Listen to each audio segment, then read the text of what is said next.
Andrea, guess what? This podcast sponsored by TELUS Story Hive. That's awesome.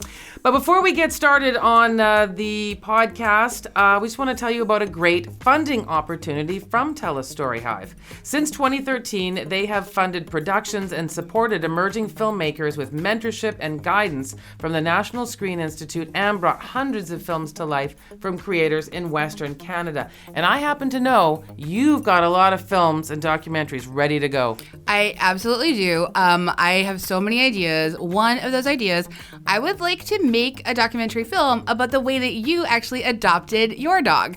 I think it's such an interesting and cool idea. And I love, like the visual of you like running at the airport to like find the dog that belongs to you and how much you've loved him. And it's just... Oh, little Rudy. Yeah, it would be such a nice and moving and beautiful documentary. It would, absolutely. Well, if you have a story like that or another one, you have until May 7th to get your application into Story Hive for their second documentary edition. Story Hive is looking for documentary pitches that center the unique stories of your community. So gather a team and apply now for a chance at a $50,000 production grant, plus mentorship and career training at storyhive.com. I would also like to note that it's really cool that all applying teams must have at least one female key creative. So you can read all of the eligibility requirements on storyhive.com. Applications close at 12 p.m. PST on May 7th. Good luck, everyone. Thank you.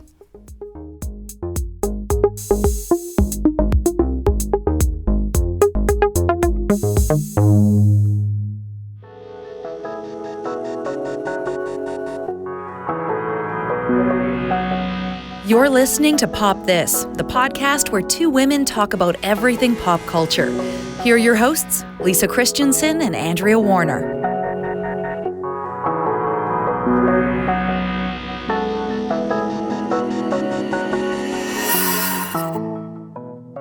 So let's talk about going to the movies, because this is an interesting progression. We've had some... we had like over the 100 or so years that movies have been popular. Mm-hmm. There was the silent films. Oh no, now there's the talkies. And I guess things went for a while all right. And then all of a sudden there was home video.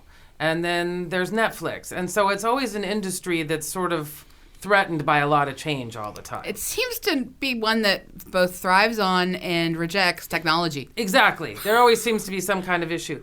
But I just want to say now to anyone listening that perhaps is in this industry, we are all very happy with the new VIP ideas for moviegoing. I mean, like, okay, so there is the part of me that's all like, I don't like class.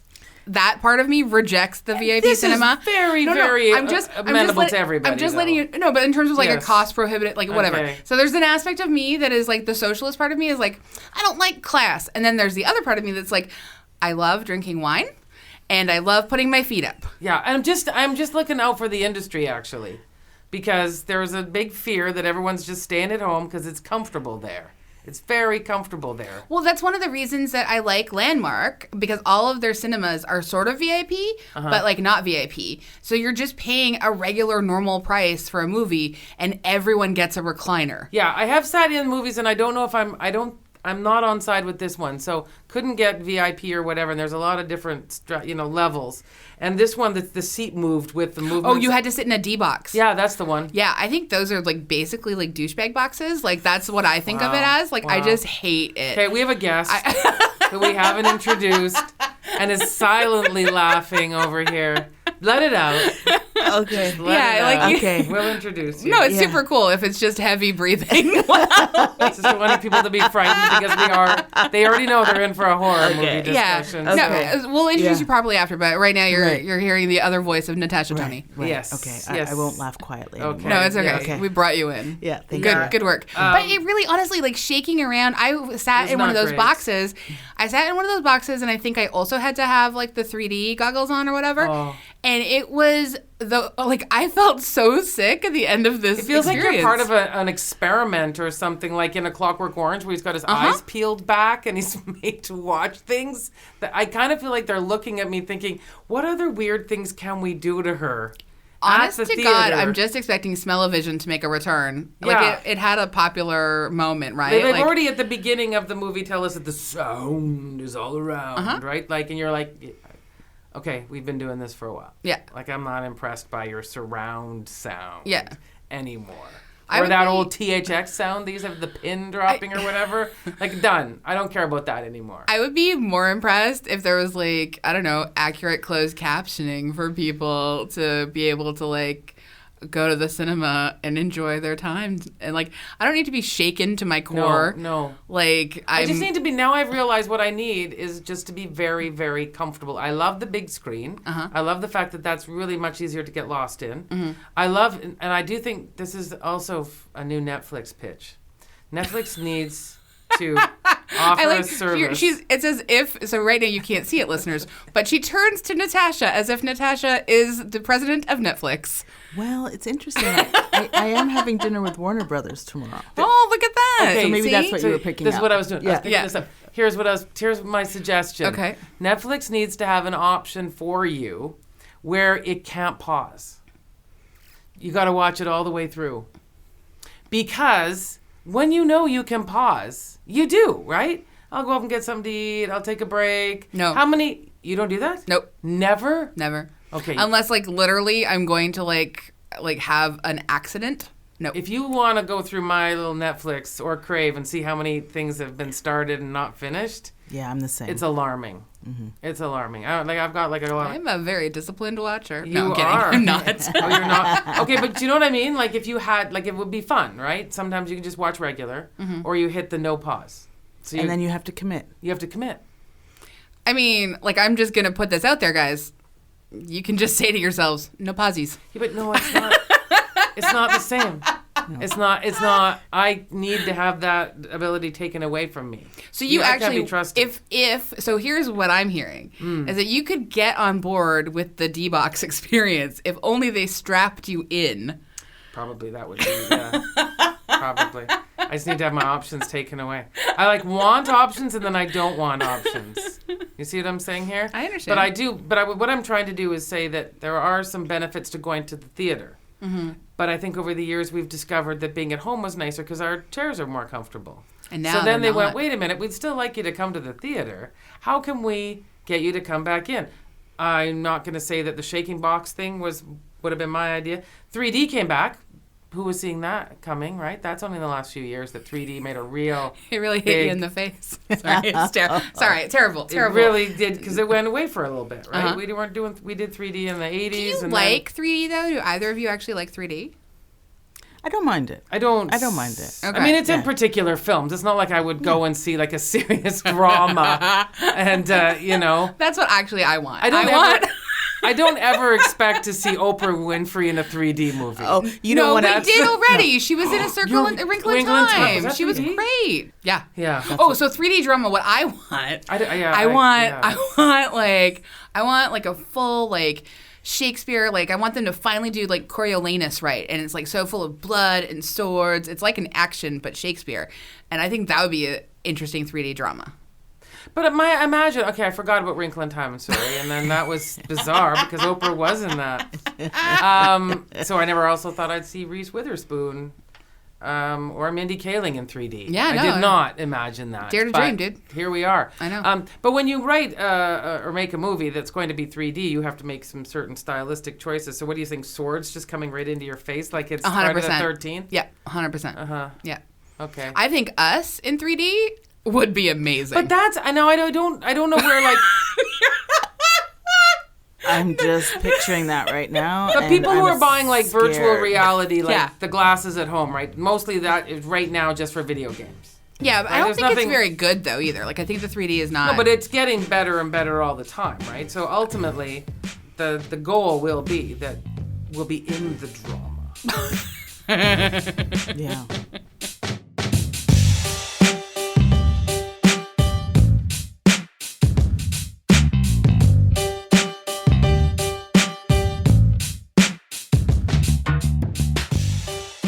Why are we doing us? Because I think it's just so obvious. Anyway, and I don't even want to explain it to you people, but not you people here, but like you people listening.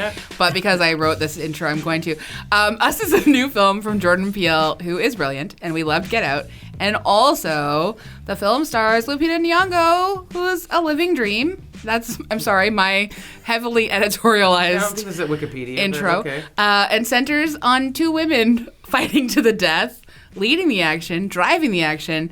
And I think it's the final girl to end all final girls in many ways, as that trope. Not going to disagree with you there. Yeah. So we are also welcoming back a guest to join us. So for our excited to chat. have you. Thank you. Love being here. This Thank is you. 2 now for I you. know. I hope we get a third one. I'm sure we will. Let's see how today goes. Okay. Wow. Wow. Okay. Wow. How about just read my bio? Yeah. I love how it says bio. Natasha's back!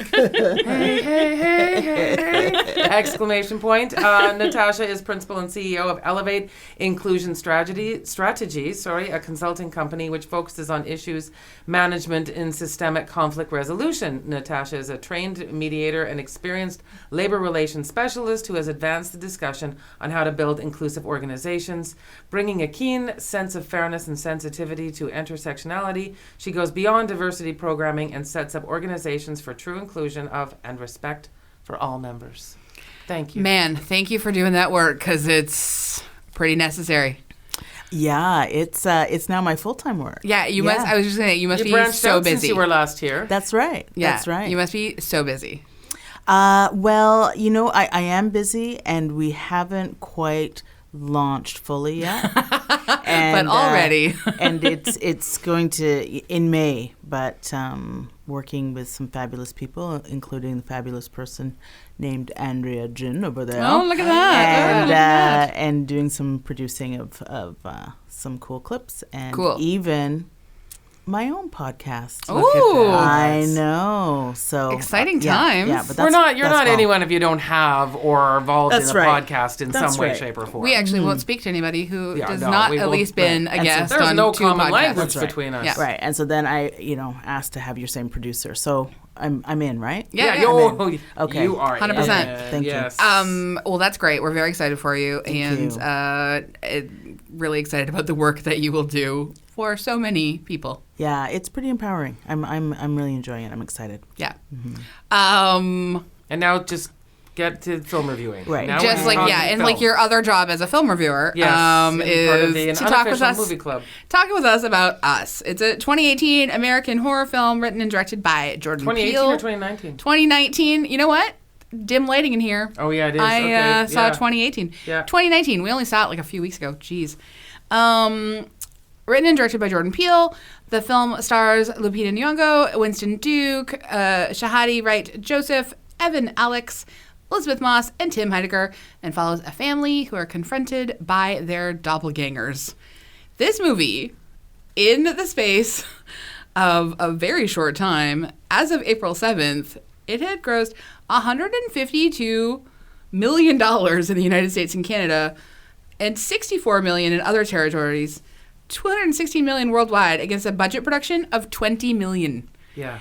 That is bonkers money. Yeah, that Just is. want to put that out there. Yeah. Yeah. In my unofficial capacity as a total non-accountant. Yeah. I feel like that's good numbers. Hella coin, guys. Yes, exactly. Yeah. Yeah. So, I mean, this plot synopsis, I mean, we should read it, I suppose, but it really doesn't do, you know what I mean? Look, I wrote a very, this is, Yes. I didn't even take it from Wikipedia. Yeah, okay. I just wrote it up myself, Okay. so go for it. All right. In 1986, little Adelaide goes to the Santa Cruz boardwalk with her parents, who are fighting constantly. She wanders off and gets lost in a funhouse, and when her parents find her, she's different and won't speak. They assume it's trauma-related, and we flash forward a bunch of years to Adelaide in her car with her family driving back to Santa Cruz with her husband and children. May I pause for 1 second and just say, everybody listening, if you haven't seen Us, Yeah. we are going to have a lot of spoilers. Well, you already spoiled it with this thing. They assume. We had no reason to suggest otherwise. At all. Like none. Just saying. Yes. Spoilers. Yes, okay. sorry. Encouraging them to go back home. She doesn't want to be there. Instead, they stay and things go very bad very quickly when another family that looks a lot like them breaks into their home and announces that they are the Tethers. Good work. Oh, I'm doing that voice and I'm upsetting. I'm going to be tripped out this whole time. I'm sorry. Yeah. Identical doppelgangers who have been cloned, tortured, and abandoned by the government in underground tunnels all over the United States. Every above-ground person has a tether. And the Tethers are rising up, ready to kill their identical better twins and take over America. So creepy. So creepy. Ugh, The voice. It gives me a tummy ache. Don't you can do that voice. Do it. I can't do it. Like this, to me, this movie was very experiential. I don't watch a lot of horror films. Oh. I don't watch a lot of horror films either. Like, I have made exceptions for Mr. Peel and his work because it's great. But yeah, Lisa's the one who usually is watching the horror films. And sometimes I am then summoned, as if she's a conjurer, to watch a horror film based on... Well, if they're smart, if they're good. Yeah. Because a good horror film, as we've discussed, is about society and the fears no, for sure. that And we're carrying around. It makes a lot of sense. But like having to watch Hereditary, having to watch It Follows. It Follows. Having to watch, like, there's, honestly, Get Out, like, was also, like, it was a lot. So how did you feel about Us? Well, I'm traumatized slightly. Yep. And again, I watched it only a couple of hours ago again. And for me, there were a lot of trigger points. 1986, I remember 1986 really well. I was 16 years old. One of my fears is the House of Mirrors. Oh my God. Right? Okay. I remember being actually at the P&E, House of Mirrors, with my father, dark-skinned black man, and he was wearing a dashiki, kind of orange and purple coloring on it. And somebody, I'm holding his hand, and somebody's touching his belly and screaming. They thought he was part of the fun house. Wow. Yeah. So when the owl comes out in the fun house, I think of my dad and that experience there, House of Mirrors. So any kind of rides, carnival, no thank you. Yeah. And then we go underground. Yeah. Okay. So yeah, and then doppelgangers. Ever had a doppelganger? No, you have? Well, we'll talk about that later. Really. Wow. Yeah. Well, yeah. It's this. So this is a very specific experience for you. Yeah. So I did love it. Yes. I did. It was it's an excellent film. Yeah. It's an excellent film. It's a horror film that I still feel horrified about. Yeah. And then when you add the voice onto it, do it one more time. What do you want me to say? Yeah. It's in my gut. Yeah. Yeah. So I think he managed to do what he was planning on doing. I think he did a great job at it. Like, I love this movie. I know that some people have been like, oh, it's not Get Out. I'm like, it's not supposed to be Get Out. It's a different beast entirely. Like, it's, I've been thinking about it since I saw it. Like, it's the kind of horror movie that I can feel... It's easier for me to watch. Like, I didn't have to watch as much of it normally through, like, my eyes.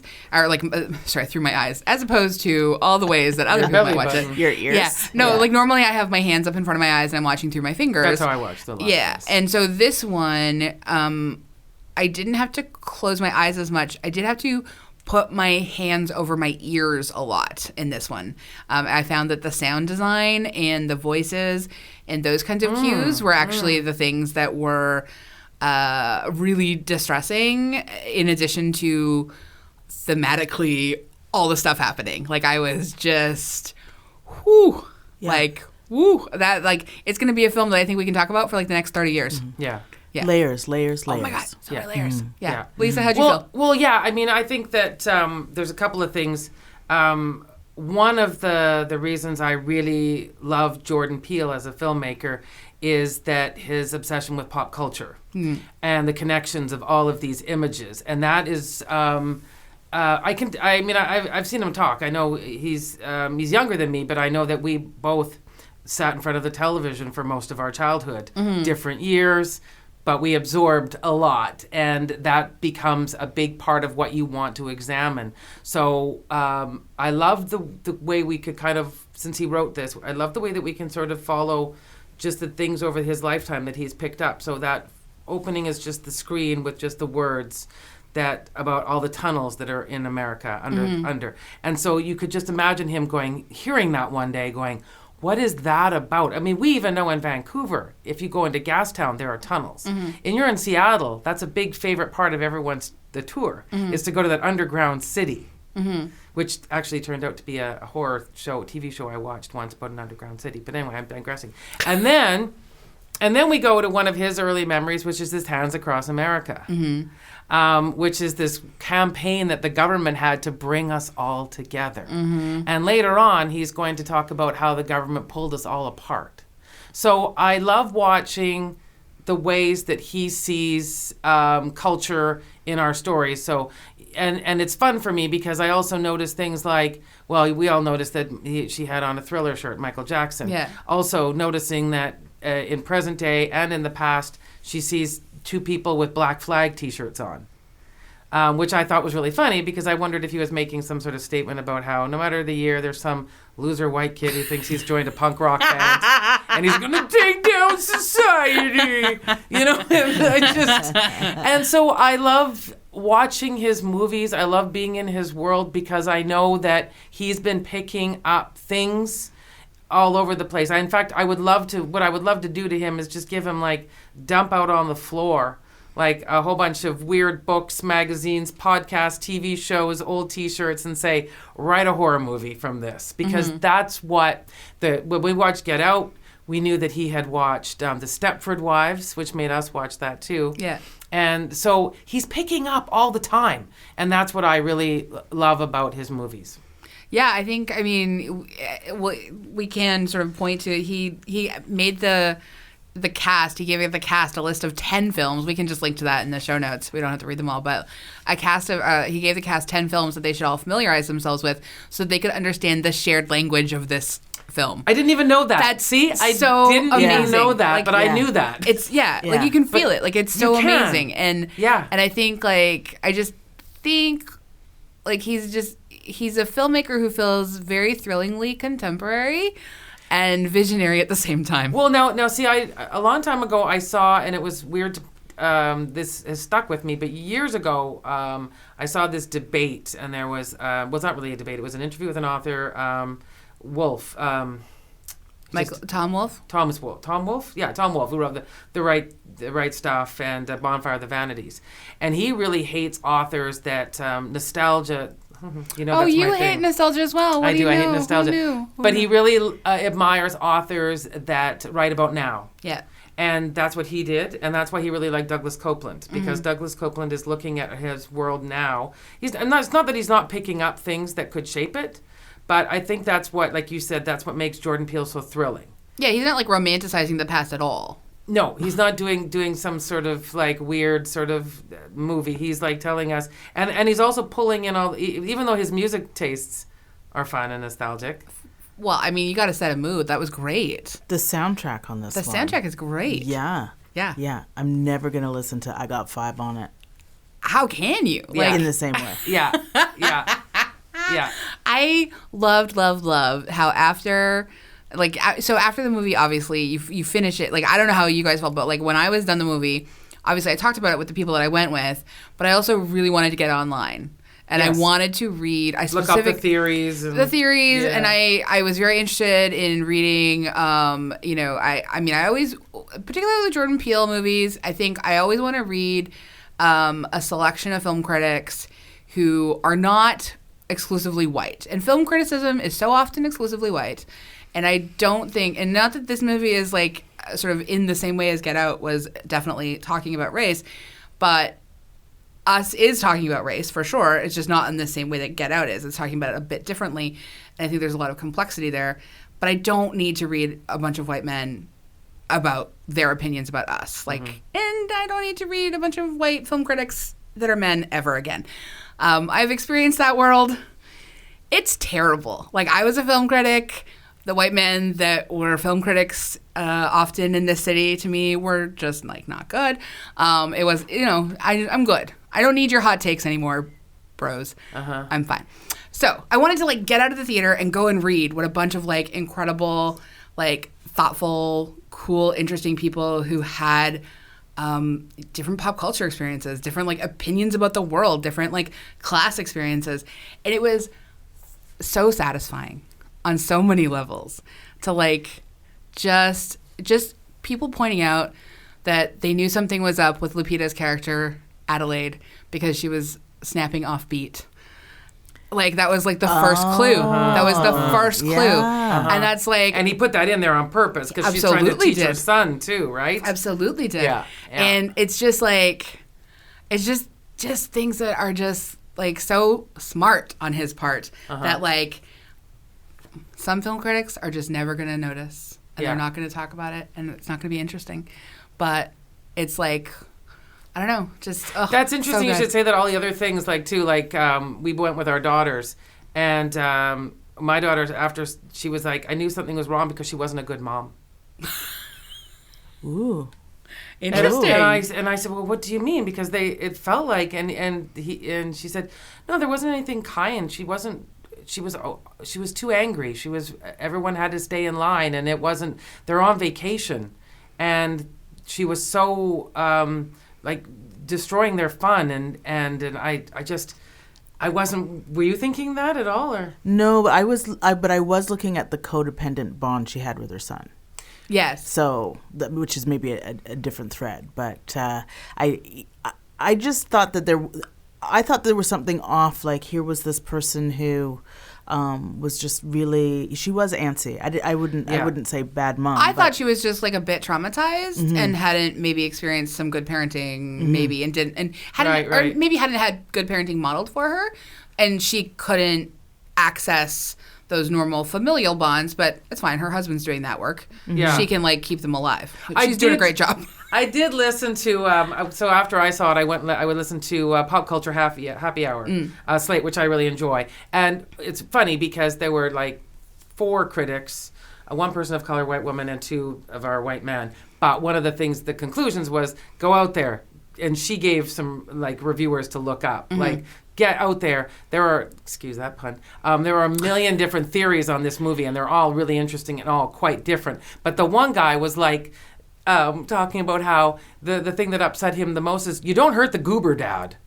And that's who Winston was playing. He was playing that dad, like just that dad, like almost in a National Lampoon, like Chevy Chase. Yeah. And that was fun because like he kept saying, like, you don't hurt that dad. The dad in the boat, and everyone's like, oh my gosh, look how embarrassing is that boat, right? And it was really fun to see Jordan Peele playing with that idea of that dad that we all make fun of in these movies, even when it gets really into it. He's like a little dorky still. He's still like, well, what can I do for you guys? Do you need something? Like, what can, don't make me angry. That's right. Don't, That's know. And anyway, I thought that was a really fun contribution to the movie experience as well, because it sets you up, because we've seen so many of that dad in every movie.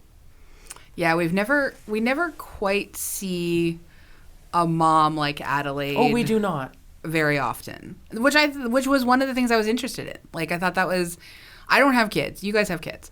Like, I feel like that is a completely reasonable parenting style. Like, it's not great, maybe. You might want to have more affection, but like, she seemed sort of attentive, at least, and concerned about them dying. It didn't.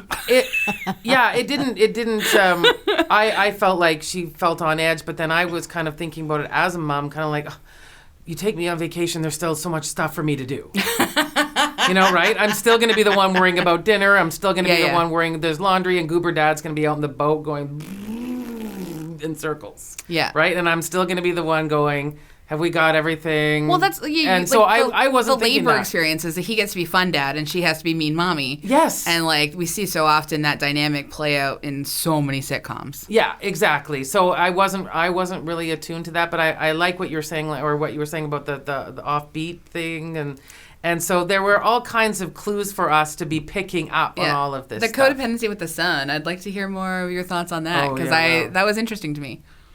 Yeah, I mean, I think that, she's wanting to keep him safe all the time. And then I think that, as the show progressed, you just really noticed, even with the doppelganger mom, Red, and son, that there was something going on with the relationships that the moms had with their boys. Their boys, yeah. And this codependency piece of it was even and again, going to the end where somehow her son is down in the tunnel too, and being able to let him know after all of whatever's just gone on that everything's going to be okay. And then there's that clip of them in the car.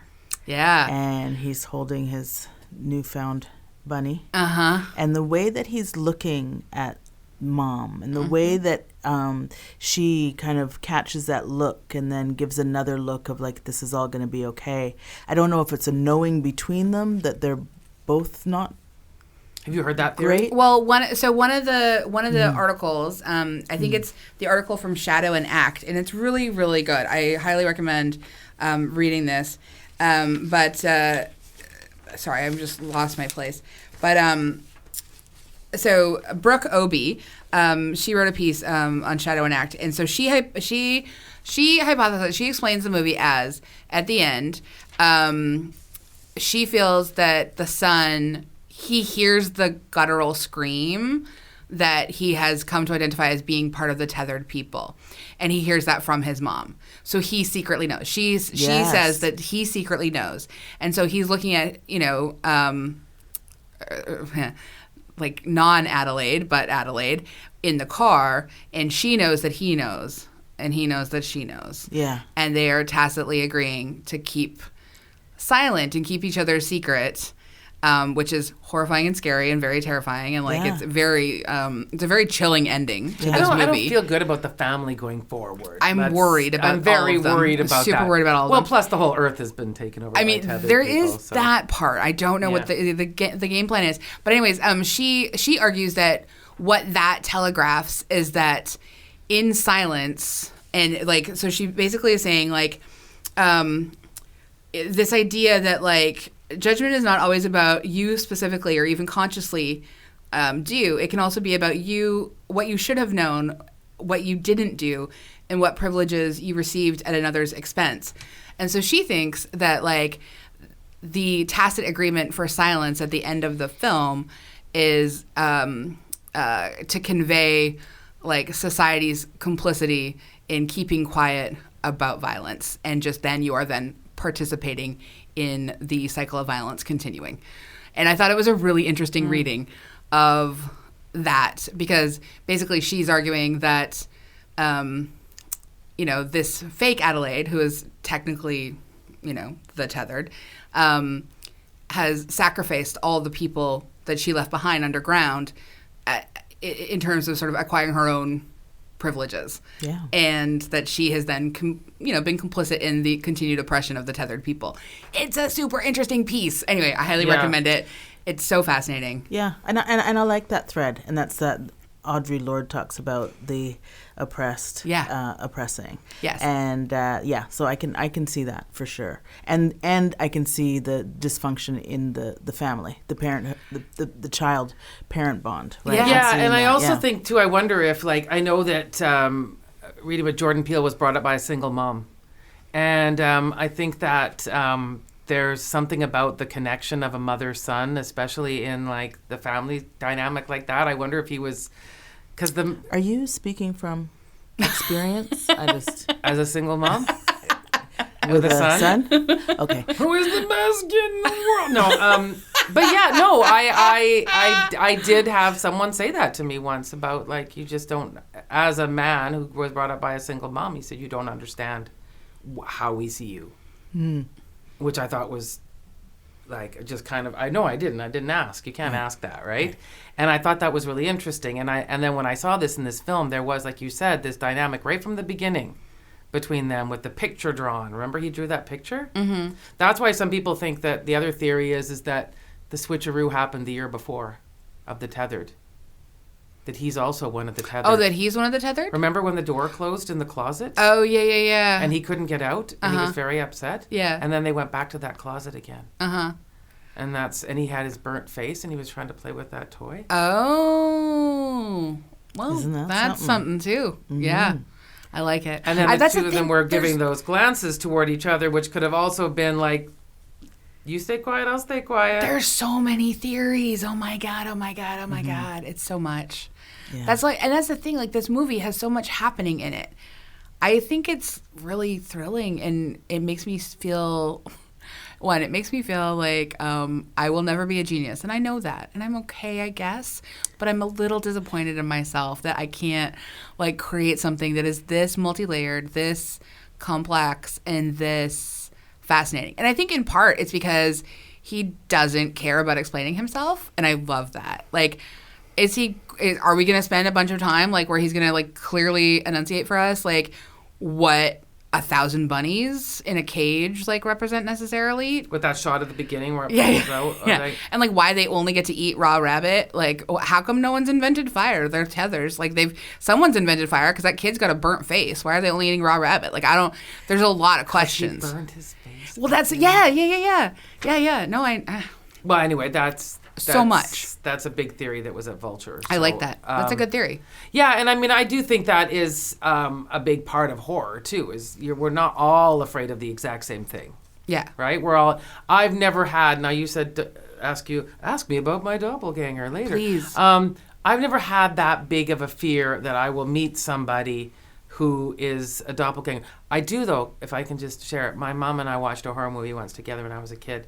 And the reason that the person had been possessed is they would turn to you with a really creepy smile. And I used to, selectively make my mom do it to me. And, it was like that weird, I don't know why, but I would be like, do the face. And she goes, I don't want to do the face. You get upset when I do the face. And I said, no, just do the face. And then she would do the sly look over the shoulder with that face, and it used to terrify me. And this movie had elements of that because it was a lot of smiling. Oh my God, so right? much. Isn't that the other part that was creeping you out whenever they were about to do something, like that girl, the runner daughter, when she just had that big, they were gleeful that they were out, that they were going to be getting their due now. I mean, it felt a bit like that was a commentary on like minstrel theater and that really like exaggerated smiley racist caricature of I've seen also some like really racist collectible art pieces from that time that should really just all be burned, but anyways, that have a lot of that exaggerated smile that like where they sort of almost look like. But then the other characters were doing it too. The Tim Heidecker and Elizabeth Moss. No, and I know. So but there was like a joy of the killing, like such an enthusiasm to be up there putting the makeup on, like acting like real people. Yeah, there was I want to talk about that scene. Okay, please. A little bit, but again with the facial expressions, right? Because there wasn't a lot of talking that was happening in that scene, and watching how Kitty is the character, but Elizabeth Moss played that out. I was tripped out. Oh yeah, and the emotions that went through her. And that we watched and felt. And then when she turned the knife on herself, it was like, what am I even watching? Yeah. Right now. Then you're at another level where you just got your knees kicked out from under you again.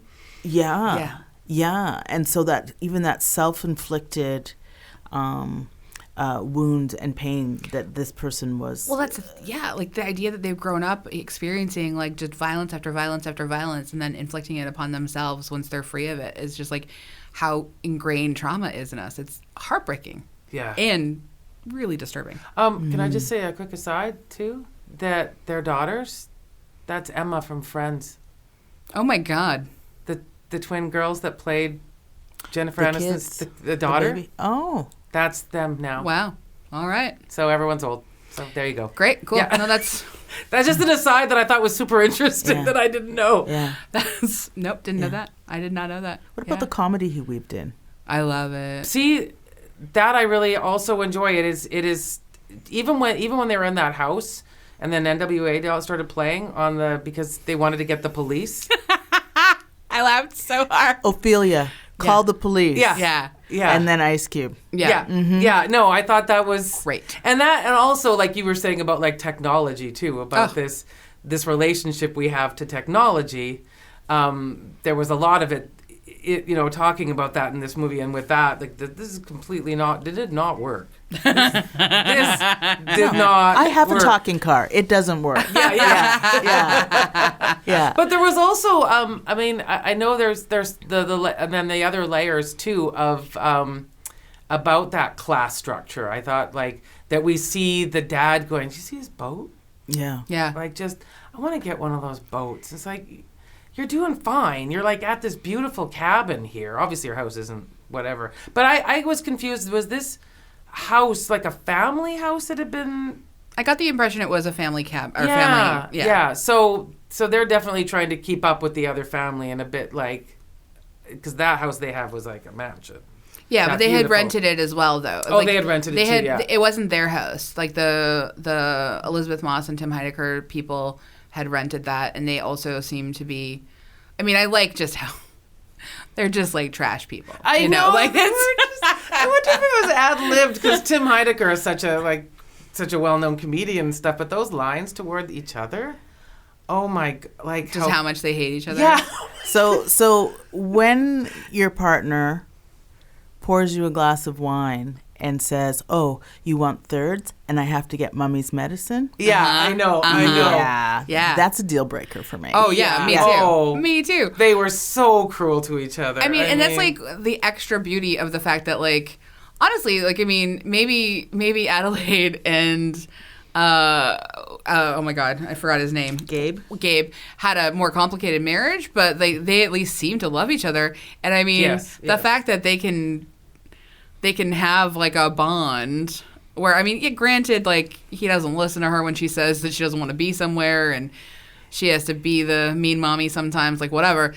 And that she's actually a tether the whole time, and they still have a more successful marriage than these trash bags. Yeah, I know. It was Love it. It was very well done and super funny. But also, like, that's where, I mean, I know he has said that it wasn't going to be, it's not a film with as much about race as Get Out was. But that's definitely a decision that was the white family and there was a black family, right? That we're experiencing this kind of story from those two different perspectives. Well, I mean, just because it's like not a film that's only explicitly about race doesn't mean it doesn't have race. No. in it, you know, like, that's the thing. We can feel some of it, but I just thought that was like a really interesting combination of those two families. You know, like the poor daughter trying to get on with the other two girls too. Like, oh God, that poor girl. Right? And just like, I'll hang out with you, and they're like, those twins are the worst. Like, I mean, Well, what do you expect from Ross and Rachel's kid? I mean, trust me, she's going to grow up to be a nightmare. Yeah. But that's, you know, I'm all about offering a very great and welcome twist in the next wave and future of movies, and especially horror movies, is instead of the expendable black character or the expendable peoples of color, the expendable white family is fine. Mm-hmm. Bring it on. Bring it on. Like, and the fact that the young boy kills the mother with the giant crystal also made me laugh. Wow, very hard, because that had to be thought out. Yeah. Whatever that giant, probably $1,000 crystal or whatever that was in that house. Yeah. Yeah. I mean, that was. Well, all the equipment was fancy that they used. Everything in that house. Yeah. And I just I kept thinking so much about like America and like the stupid, I don't want to say his name, but just like even just 45 and the wall and like all of this like anti-immigrant sentiment that is seemingly just everywhere. And I mean, I know has existed, and I'm not pretending and naive that it hasn't existed all, you know, for the last million years or whatever. But like explicitly, it's really just taken quite a distinct shape since 45's ascent. And I was like just watching this and just, again, this movie, as much as it's like horrifying, it's also very heartbreaking on a lot of levels. Yeah, but there's also like all of these different kind of interpretations. So US, the United States abbreviation, right? That question, like, who are you? We're Americans, right? Yeah. So what does that even mean? Yeah, he played a lot around with this idea that there's a literal tunnel with people tethered to you, but also at the same time, there's that dark side of your own human nature that you don't really want to spend time with, Like, you want to be the person that's like, no, I'm good with everything. Like, I got this all worked out. You don't need to actually... I'm a good person. Yeah, I'm a good person. I do all the right things. You don't need to see what lurks in the tunnel of my brain. Oh, yeah, my dark side. Yeah. Yeah. Yeah. And our, like, ability, like, as people who still think we're good people, and our ability to sort of, like, compartmentalize human suffering and, like, walking past homeless people and, like, just, like, all of these different things that are just there all the time. And we are like, well, we have to, like, live our own lives. But then even... Like, that's a very compelling and dark idea, since we are actually, like, a social fabric. And the worst part is that it's like sometimes there are people who... It was almost like that Plato cave analogy where if you don't know what's out there, you're not going to be all that alarmed. But the little girl somehow peeked out there. Right. And she saw. And then she can't go back down there again.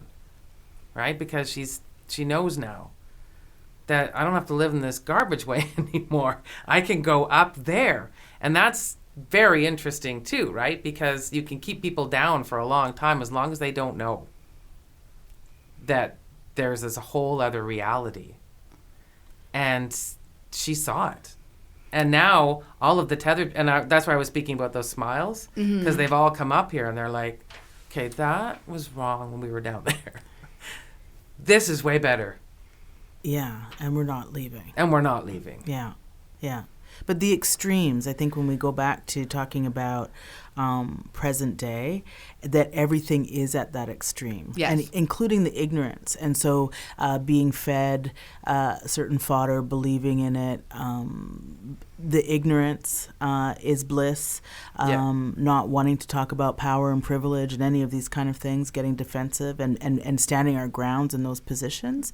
Definitely we're at those extremes. Yeah. And that did play out throughout the story. Yeah. Including the Hands Across America, and you think about the wall, right? And there's a shot at the end where you just see some helicopters, and it just goes on and on and on, right? And so that you can't not think of this global perspective. Or, I mean, I know that we talk about down south and the U.S., but we play it out here too. Yeah. For sure. But now that the work you do, the training you do, how is it different for you experiencing pop culture then? Because we talk about this a lot, going, here's a movie now where it's a junk movie. We don't watch this movie anymore. We don't watch this director anymore. You know, we've made decisions that they don't reflect the values we have now. So how is it for you watching a movie like this?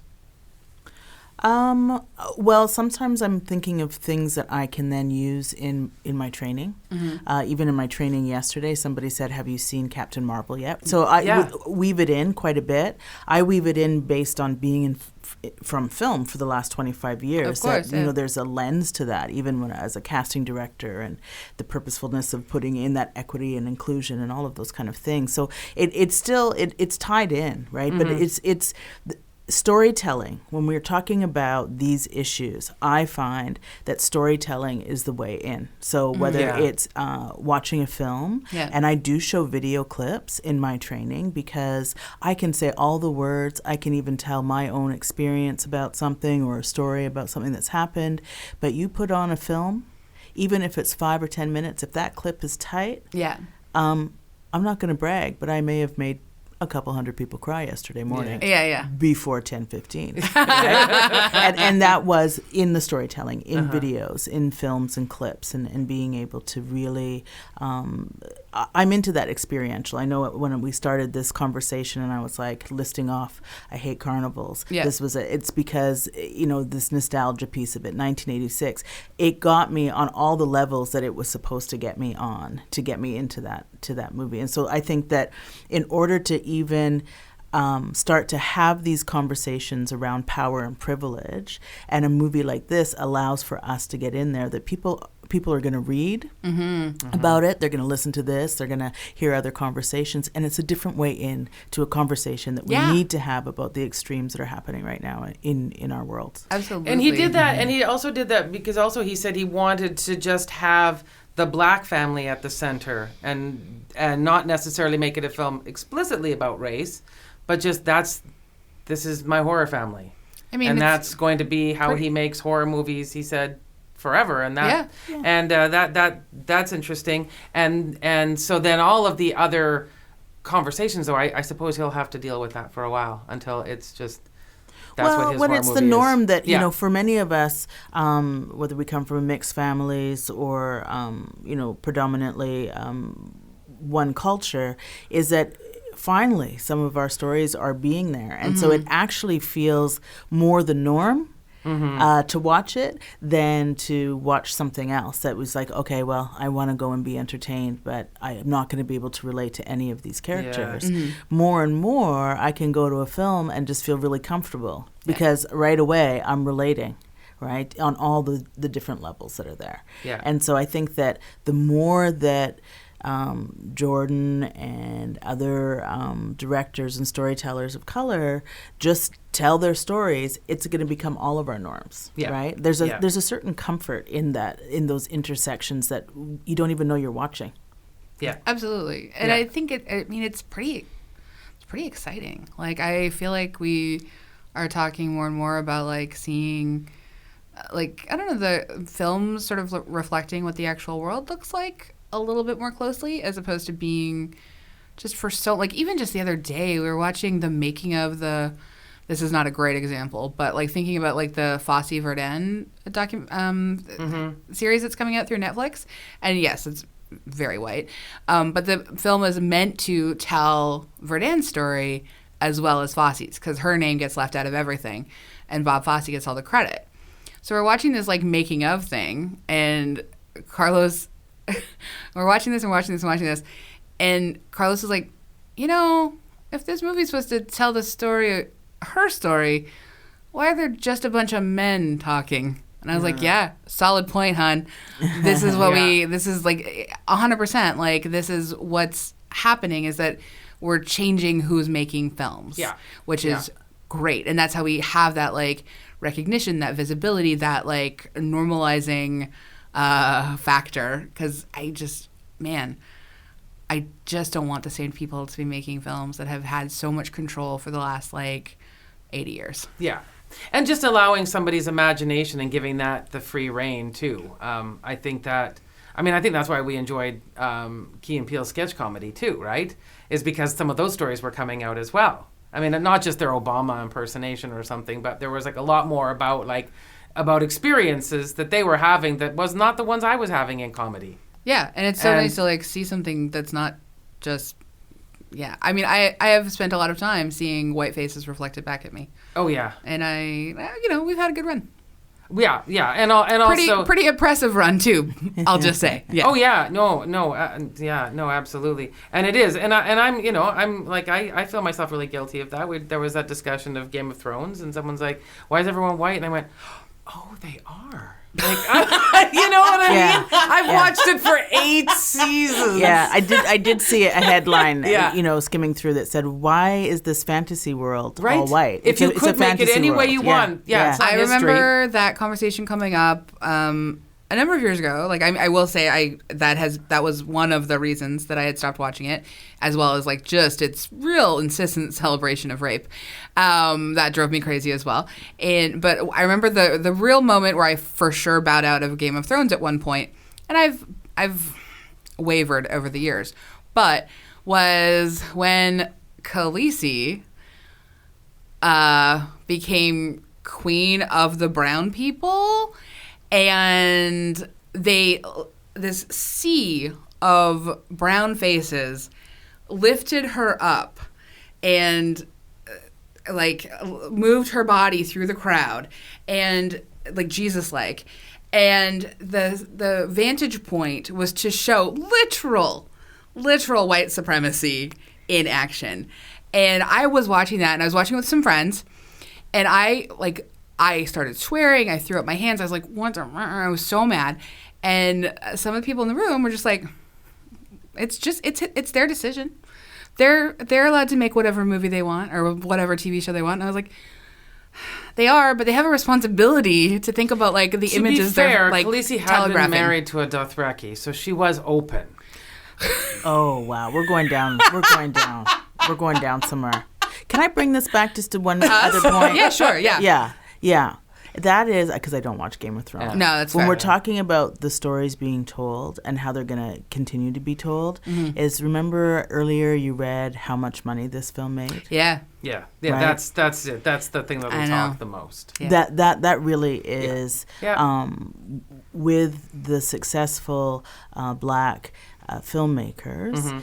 It is about the bottom line. Yeah. And Yeah. if they continue to bring in the money, Yeah. then those stories are going to be told.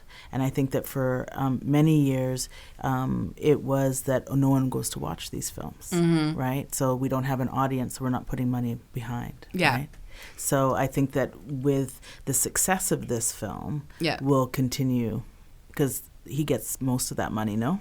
I mean, I hope so. He deserves most of that money. Yeah, I feel like he's signing some good deals. He's signing some good deals. He knew what Get Out did. And yeah. Very briefly, do you want to tell us your doppelganger thing? Because you did drop some. Probably not because they're still around. Oh, okay, Yeah, then great. yeah. But it's creepy. Well, it's it's creepy. So it's almost like the single white female. Oh, you have an admirer. No, it Stalker? was some. Yeah, it was odd. That's it not was great. Just odd. That's yeah. not great. Oh, Yeah. there's someone out there trying to look like you. Or be like. Be I mean, like, look, I'm gonna say it's really awkward that you're bringing it up to me in person. No one can the see. funny thing, It's and the true. funny thing is I was talking about Lisa. Okay, I mean, so It's awkward. intervention So time. awkward. Lisa, No, you've got that to- sucks, and I'm sorry. Yeah. That totally Yeah. sucks. That's kind of wild, though. It is. It's. We'll talk. Yeah. Well, yeah. let's end with this great quote from Mr. Peel himself. The movie is about this country, and when I decided to write this movie, I was stricken with the fact that we are in a time where we fear the other, whether it is a mysterious invader that we think is going to come and kill us and take our jobs, or the faction that we don't live near that voted in a different way than us. We're all about pointing the finger, and I wanted to suggest that maybe the monster we really need to look at has our face. Maybe the evil is us. Jordan. I'm going on a first name basis now. Jordan. JP. Thanks. That's where I'm at. I am going to talk about this movie forever. Yeah, I know. I do want to see it again just because I want to be able to, but now it sounds like maybe I'm wrong. I was saying maybe I won't be as afraid the second time, so I don't have to peek and be worried because I know what happens. But you just saw it again and it scared you even more the second time. It did scare me. Yeah. It did scare me. And again, it's excellent storytelling. Yep. The layers in it, that soundtrack, the facial expressions, it's all there. So go see it again. Yeah. I'm just not going with you. Yeah, no, I've got that. And I have seen Captain Marvel, but I'd go see it again. Okay. It's really great. Yeah. So I think we all think it pops. Oh, yeah, definitely. I just think you should be, I think this is one of these movies that it would be, I also know he wanted to make a really good scary movie, he said, but come on, let's be honest, a really good scary movie has to make you internally scared about the world and your place in it. But I do think that it should come with a bit of a warning that you are going to, it's a lot. It's a visceral experience. And you're going to, like feel you it. said, want to get home or just start talking. You're going to want to go out for drinks or something after, have conversations. You're Treat really yourself. Gonna, Really? right? And then go home and have a nice bath or something and kind of... My God, I have to say, I would never, this is a movie where I would not get in the bathtub right away because I would just be Is there a bath scene terrified. that missed? No, there's not. That's the thing, though. I would just feel like I have to stay fully clothed for at least 12 hours. Yeah. Just as like a... It did give me just as a nightmares. comforting thing. It did give me nightmares that night.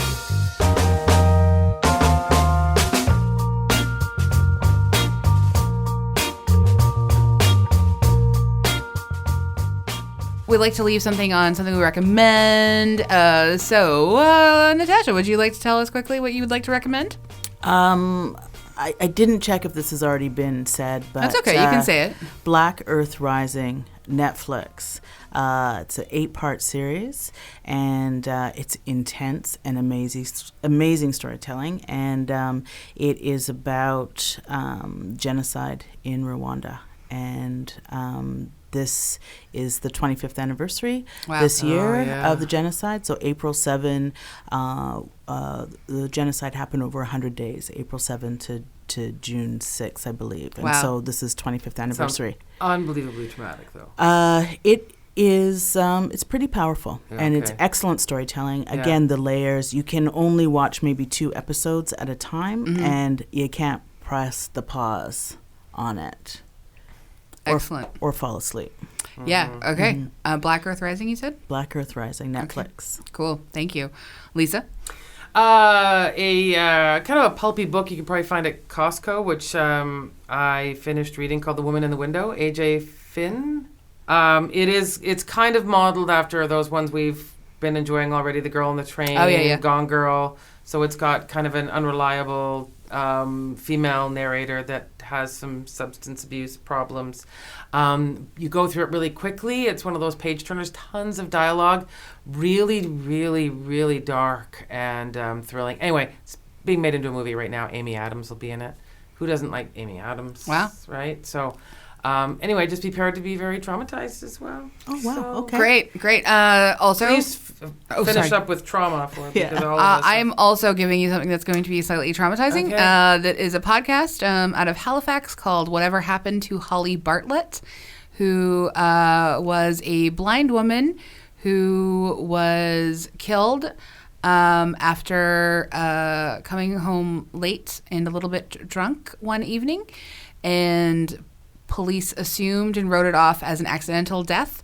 Everyone else, including some investigators and some reporters and her family, believe she was definitely murdered. And this podcast is going to explore that. And it's 2 episodes in, Whatever Happened to Holly Bartlett, and it's great. Okay, well, I feel really kind of... I know. Some This is stuff. a heavy one. Some stuff.